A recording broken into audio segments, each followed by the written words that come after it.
તો મહત્વપૂર્ણ સમાચાર હરિયાણાથી આવી રહ્યા છે। અંબાલામાં પણ અત્યારે સાયરન વગાડવામાં આવ્યા છે અને સવારે 8 વાગ્યાથી 6 વાગ્યા સુધીમાં બ્લેકઆઉટ રહેશે। એનો મતલબ એ છે કે લોકોએ ઘરમાં રહેવાનું છે, યોગ્ય જગ્યાએ રહેવાનું છે, પોતાને બચાવીને રહેવાનું છે, પોતાના બાળકો હોય, પરિવારજનો હોય તેમને પણ યોગ્ય જગ્યાએ તેઓએ રાખવાના છે જેથી જીવ બચી શકે। સવાલ અહીંયા એ છે કે બ્લેકઆઉટનો મતલબ આપણે સમજવાનો છે। બ્લેકઆઉટનો મતલબ એવો નથી કે તમારે લાઇટ અત્યારે દિવસમાં લાઇટ બંધ કરવાની છે। બ્લેકઆઉટનો મતલબ એ છે કે તમે જ્યાં છો ત્યાં જ રહેવાનું છે। જો ડ્રોન હુમલો થાય છે તો તેનાથી તમારે બચવાનું છે। બિલકુલ સંધ્યા, રાત્રે 8 વાગ્યાથી સવારે 6 વાગ્યા સુધી રહેશે તેવું પણ કહેવાય રહ્યું છે કે આ બ્લેકઆઉટનું જે નિર્ણય કરવામાં આવ્યો છે રાત્રે 8 વાગ્યાથી લઈને સવારે 6 વાગ્યા સુધી અંબાલામાં બ્લેકઆઉટ રહેશે। ક્યાંક જે શક્યતાઓ જોવા મળી રહી છે ને તેની જ વચ્ચે આ નિર્ણય છે તે જાહેર કરવામાં આવ્યો છે। ડીસીએ આ નિર્દેશ છે તે તમામ લોકો માટે જાહેર કર્યો છે। બિલકુલ, તો રાત્રે બ્લેકઆઉટનો આ નિર્ણય છે। દિવસે પણ જો એ પ્રકારની પરિસ્થિતિનું નિર્માણ થાય છે તો પછી લોકોએ ઘરથી બહાર નથી નીકળવાનું। જ્યારે પણ સાયરન વાગે ત્યારે અલર્ટ થઈ જવાનું છે। જ્યાં છો ત્યાં રોકાઈ જવાનું છે। જો તમે બહાર છો, ઘરની બહાર છો તો ત્યાં પણ તમારે યોગ્ય જગ્યાએ છુપાઈ જવાનું છે। અને અત્યારે જે રાતની વાત થઈ રહી છે, રાત્રે 8 વાગ્યાથી સવારે 6 વાગ્યા સુધી આ બ્લેકઆઉટ રહેશે। એટલે આજની રાત પણ આ પ્રકારની પરિસ્થિતિ રહી શકે છે। આ અંદેશો અહીંયા આ વાત પરથી આવી રહ્યો છે। હરિયાણાના અંબાલામાં બ્લેકઆઉટનો આદેશ અપાયો છે આજ રાત માટે, એટલે કે આજે રાત્રે 8 વાગ્યાથી કાલે સવારે 6 વાગ્યા સુધી બ્લેકઆઉટ રહેશે।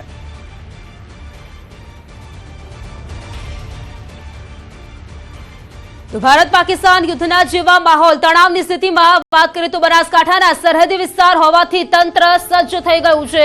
જિલ્લામાં 24 કલાક કંટ્રોલ રૂમ શરૂ કરવામાં આવ્યું છે। તણાવની સ્થિતિ વચ્ચે આ નિર્ણય લોકોને તંત્રના નિર્દેશોનું પાલન કરવા માટે અપીલ કરવામાં આવી છે।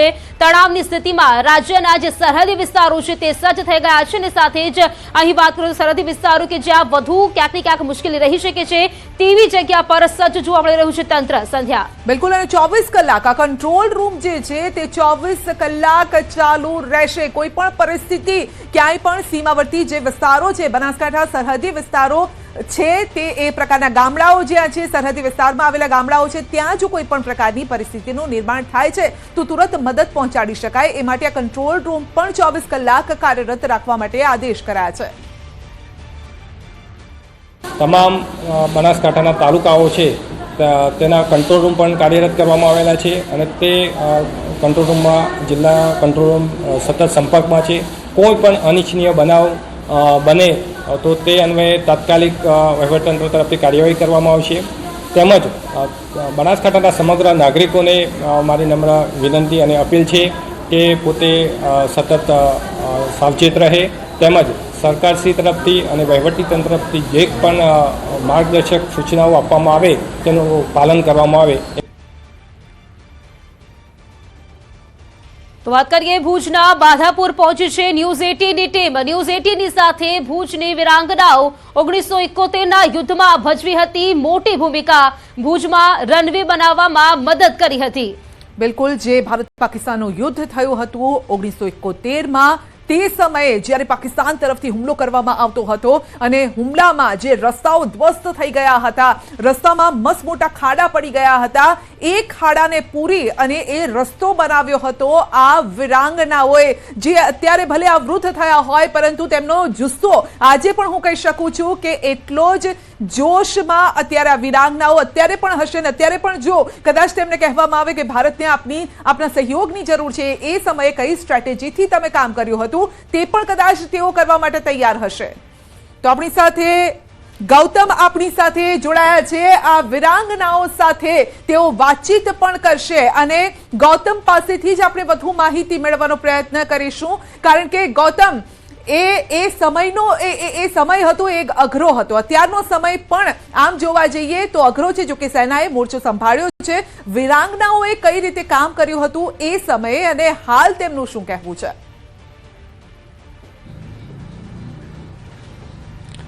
ચોક્કસથી ઓપરેશન સિંદૂર અંતર્ગત અનેક ઠેકાણોએ જે છે કામગીરી જે છે તે કરવામાં આવી રહી છે અને તે અંતર્ગત 1971ની અંદર પણ યુદ્ધ થયું હતું ને તે વખતે સૌથી મહત્વની ભૂમિકા જે છે તે ભુજની બહેનોએ અદા કરી હતી. તે અંતર્ગત વાત કરીએ તો 1971માં જે હુમલો ભારત પાકિસ્તાન વચ્ચે થયો હતો ને તેમાં 71ની સાલની અંદર એરબેઝ જે ભુજનું જે છે તેના રનવે તોડી નાખવામાં આવ્યા હતા અને ત્યારે આ ઘરમાં રહેતા જે બહેનો જે છે તેમણે અસરકારક ભૂમિકા જે છે તે અદા કરી હતી. આ પ્રકારનું તેમનું દેશી નળિયાવાળું ઘર છે. આજે પણ આ જ પ્રકારનું આજે ઘરમાં આ બંને બહેનો જે છે તે વસવાટ કરે છે. તેમને અનેક એવોર્ડથી સન્માનિત જે છે તે કરવામાં આવ્યા છે અને તેમની ભૂમિકા એ હતી કે તેમણે 1971ની અંદર ભારત પાકિસ્તાનના યુદ્ધ સમયે હવાઈ હુમલાથી જે એરફોર્સની હવાઈ પટ્ટીને જે નુકસાન થયું હતું અને 72 કલાકનું કામ કર્યું હતું અને 72 કલાક બાદ તમામ જે રનવે જે છે તે રિપેર કરવામાં આવ્યો હતો અને ત્યારબાદ પાકિસ્તાનને માત આપી હતી. આ પ્રકારની જે કામગીરી જે છે તે કરી હતી. તેમાં કાનભાઈ શિવજી હિરાણી જે છે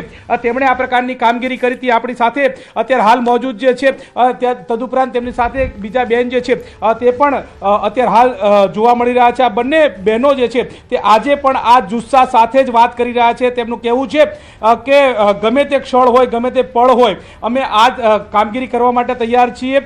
સામુબેન ભંડેરી જે છે તેમની પાસે છે. આ બંને બહેનોએ જુસ્સાપૂર્વક કામ કર્યું હતું અને આજે આ જુસ્સો અકબંધ છે. તમે જોઈ રહ્યા છો કે તેમનો જુસ્સો આજે પણ અકબંધ છે. 1971માં તમને કેવી રીતે સંપર્ક કરવામાં આવ્યો હતો, તમે ક્યાં હતા, ત્યાં કેવી રીતે પહોંચ્યા અને કેવા પ્રકારની કામગીરી કરી હતી? અમે 1971માં અમે અહીંયા ઘરે જ હતા અને જ્યારે એક લડાઈ ચાલુ થઈ ભારત પાકિસ્તાનની ત્યારે રનવે ઉપર 22 બોમ્બ ડાલી દીધા હતા. 22 બોમ્બ નાખ્યા હતા તો બધું તોડી દીધું હતું. જ્યાં પ્લેન ઉતરતા હતા ત્યાં બધા 25 ફૂટ ખાડા ઊંડા ઘોડા એ બધા હતા. તો ત્યાં કને જે ફોજી મોટા સાહેબ હતા વિજય કણિકા ઓર પીસીલાલ, વિજય કણિકાના ભાઈ લક્ષ્મણ કણિકા, એને જોયું કે હવે શું કરશે આ બધું. તો એ લોકોએ બધાને જાણ કરી. બાજુવાળા સુખપરવાળા ગામવાળાને કંટ્રાટીને બોલાવ્યા કે તમે કરી દેશો તો નહીં, 6 મહિના લાગી જશે. ત્યારે એ લોકો માધાપર આવ્યા. ગોપાલનંદ સ્વામી અમારા કલેક્ટર હતા. તો એ લોકો કે હવે શું કરશે, ચાલો માધાપર આવી. અમારા સરપંચ હતા એને વાત કરી કે તમે આ બાયુ આ અમને કામ કરી દેશે? તો કે હા, અમને અમારી બાયુ કામ તમને કરી દેશે. તો અમારા સાથે લીડરમાં સુંદરભાઈ જેઠા હતા, એક ડોશીમાં હતા. તો એને કીધું, જાણ કરી કે છોકરી તમે હાલશો આપણું? અમે કીધું કે હા, અમે અમારો દેશ બચાવવા અમે તૈયાર જ છીએ. હજી પણ અમે તો અમને પહેલે દિવસથી તો એવું જ હતું કે અમને કાંઈ ખાવા પીવા મળ્યું નહીં. ત્યાં ભુજના સંતો હતા, મંદિરવાળા સ્વામિનારાયણના સંતો, એ લોકોએ અમને ત્યાંથી સુખડી મૂકી અને ફ્રૂટ મૂક્યું. ત્યારે અમે ખાધું, જમતા આવ્યા અને કામ કરતા આવ્યા. ત્યારે અમને જાણ કરી દીધી હતી કે પહેલું સાયરન વાગે જોરદાર ત્યારે તમે ગમે ત્યાં લખાઈ જાજો ત્યાં પર્યાવરણમાં. પછી પાછા બીજું સાયરન વાગે ત્યારે તમે તૈયાર થઈને કામે લાગી જાજો. અમારી પરિસ્થિતિ ત્યારે બહુ ખરાબ હતી. અમારો જીવ મુઠ્ઠીમાં હતો. અમને ઘરેથી એમ કહેતા કે તમે ન જાઓ, ક્યાંક મરી જશો. અમે કીધું કે મરી જશે તો ત્યાં મરશી તો. આજે પણ આ જ પ્રકારની પરિસ્થિતિ છે. કેટલા તૈયાર છો? હજી અમે ઘણા બધા તૈયાર છે. અમારી પાટલી પેટલી પણ તૈયાર જ છે કે ના એવું થશે તો અમે તો તૈયાર જ છીએ. અમે મોદીને સાથ દેવા અમે તૈયાર જ છીએ. બા, અત્યારે પણ આવી જ પરિસ્થિતિ છે. અત્યારે પણ આ યુદ્ધની સ્થિતિ જે છે, અત્યારે તમે શું કહેશો? એ વખતનો સમય ને આ વખતનો સમયને કેવી રીતે જોઈ રહ્યા છો? અમે ત્યાંય રૂબરૂ જોયું ને હજી રૂબરૂ જોશી તો અમારાથી થઈ શકશે એટલી નરેન્દ્ર મોદીને અમે મદદ કરશી. અમે એક નહીં, અમારું આખા અનેક ગામના તૈયાર જ છીએ બધાએ. કોઈ આંચ આવવા નહીં દે દેશ માટે. જેટલી હિંમત થશે એટલી અમે કરશી. તે દિવસે અમે કરી હતી, તે દિવસે અમે પગારે નતા લીધા, કાંઈ નતું કર્યું. એ સમયે તેમની ઉંમર કેટલી હતી, અત્યારે કેટલી ઉંમર છે? કારણ કે દાદીમાનો જુસ્સો હાઈ છે અત્યારે. જાત મહેનત કોઈની અમે સાય લીધા વગર, ખાધા પીધા વગર સવારે 7 વાગે. એ વખતની વાત કરીએ સંધ્યા, તો એ વખતના 22 થી 24 વર્ષની ઉંમરના બંને હતા અને તે વખતે આ જુસ્સાથી કામ કરતા હતા. આજે પણ 70 વર્ષની ઉંમર વટાવી ચૂક્યા છે ને એ જુસ્સા સાથે આ બંને બહેનો જે છે તે જોવા મળી રહ્યા છે. શું કહેશો? 75 વર્ષની ઉંમરે આ જુસ્સો અકબંધ છે તમારો? હજી અમે તૈયાર જ છીએ. અમારાથી થશે એટલું કરશી, નહીં તો અમારા આજુબાજુના વડીલને બધાને બોલાવશે. સર્વેદાનિક ભેગા થઈને આપે મદદ કરશી કેમ ના કરી? દેશ માટે તો બધું કરી શકી. એ દિવસો યાદ કરો છો એટલે કેવું લાગે છે? અમને તો તે દિવસે ભય લાગતો હતો ને ખુશી હતી થઈ ગયું એટલે. આજે અમને તો ભય નથી લાગતો, અમારી જોડે ભગવાન છે, અમે કરશી મદદ. ગૌતમ એ વાતને થોડી બારીકાઈથી આપણે સમજવી છે. અન્ય લોકોને કેટલો ગુસ્સો પૂરો પાડશો? એ જે કામ, જે રસ્તો બનાવવાનું કામ થતું હતું એ રાત્રે કરવામાં આવતું હતું, દિવસે કોઈને ખબર ન પડે, કારણ કે જે હુમલા થતા હતા પાકિસ્તાન તરફથી તો એમના રડાર પર ન આવી જાય માટે જે રસ્તા બનાવવાનું કામ થતું હતું કદાચ દીવાની જ્યોતથી રાતના અંધારામાં થતું હતું, જેથી પાકિસ્તાન તરફથી જે આર્મી તરફથી જે હુમલો થતો હોય તેનાથી બચી શકાય. એ વાતને થોડી સારી રીતે સમજવી છે એમની પાસેથી, બહુ સારી રીતે વ્યવસ્થિત રીતે સમજાવી શકે તો. તમને એમના ફોટોગ્રાફ્સ એ વખતના સંધ્યા એ વખતના ફોટોગ્રાફ્સ પણ બતાવી રહ્યો છું કે આ પ્રકારની સ્થિતિ હતી અને આ પ્રકારની સ્થિતિમાં એમણે કામગીરી જે છે તે કરી હતી. તે પ્રકારના ફોટો એમણે આજે પણ પોતાના ઘરમાં સંગ્રહાયેલા છે ને તેમની સાથે પણ વાત કરીએ કે તેઓ શું કહી રહ્યા છે. બા, એ વખતે એવું હતું કે રાત્રે અંધારું હોય, અંધારામાં કામ કરવાનું, જો થોડું પણ અજવાળું આવે તો વિરોધીઓને ખબર પડી જાય, પાકિસ્તાન વાળાને ખબર પડી જાય અને આપણું કામ જે છે તે અસરકારક ના થવા દે ને આપણે યુદ્ધમાં સફળ પણ ના થઈએ. એ વખતે કેવી કામગીરી કરી હતી? એ દિવસો કેવા હતા? આજે યાદ કરો છો તો કેવું લાગે છે? અમને એ યાદ કરી ત્યારે તો એવું જ લાગે છે કે ના, અમે કામ કર્યું બહુ જોરદાર, અમારો દેશ બચાવ્યો. અને અમે 7 થી 7 સવારે 7 વાગે જતા હતા અને સાંજે 7 વાગે આવતા હતા અને કામ કરવામાં તો અમે મશગુલ જ હતા કે કેમ કે અમારો દેશ બચાવો તો અમને ગમે તેમ કરીને અમે 72 કલાકની અંદર રસ્તો રિપેર કરી અને 8મે દિવસે પ્લેન ચાલુ થઈ ગયું. ક્યાંથી માટી લાવ્યા? એ વખતનો રનવે ખરાબ થઈ ગયો તો કેટલો તકલીફ પડતી હતી કામ કરવા માટે અને એક તમે અસરકારક કામગીરી કરી. માટી અમે ત્યાંથી ગાડીઓ આવતી હતી તો આ નદી બાજુમાં ધોરાવાવાળી એમાંથી રેતી ભરાતી હતી, ત્યાં કને ઠલવાતી હતી ગાડીઓથી. પછી કાંકરી આવતી હતી, કાંકરી નાખતો હતો ખાડામાં, પેલી પાણા પથ્થર નાખી, કાંકરી નાખી, સિમેન્ટ નાખી અને એવી રીતે કામ કરીને અમે રસ્તો રિપેર કર્યો. બા, ડર કેટલો લાગતો હતો? કારણ કે એક બાજુ મિસાઇલો પડતી હતી, જીવના જોખમ હતો અને એ વખતે રનવે તૈયાર કરવાનો હતો કારણ કે સેનાને ઊભી કરવાની હતી. ડર તો લાગતો હતો પણ અમને એટલી ખુશી હતી કે અમે કેમ આગળ વધી. તો અમારી એ રક્ષા કરવાવાળા ફોજી અમારાથી ઘણા હતા એટલે અમને એટલો બહુ ભય નહોતો લાગતો. અમે ખુશી હતા, કામ કરતા જઈ હસતે હસતે ને મનમાં તો ડર લાગતો હતો પણ બારે હસીને કામ કરતા હતા, મજા એ આવતી હતી. ડરે લાગતો હતો, ઘરે આવી તો એમ થાય હા આજે એક દિવસ પૂરો થઈ ગયો એમ કરીને અમે 4-5 દિવસ કાઢી નાખ્યા અને બધું ગવર્મેન્ટનું કામે સારું થઈ ગયું. આઝાદી એ મળી. અમારે રિપેર કરી આવ્યા હતી, 12 દિવસ લડાઈ ચાલી હતી, એક દિવસ નથી પણ અમે ચાલુ લડાઈએ એને કામ એ ચાલુ કરી દીધું.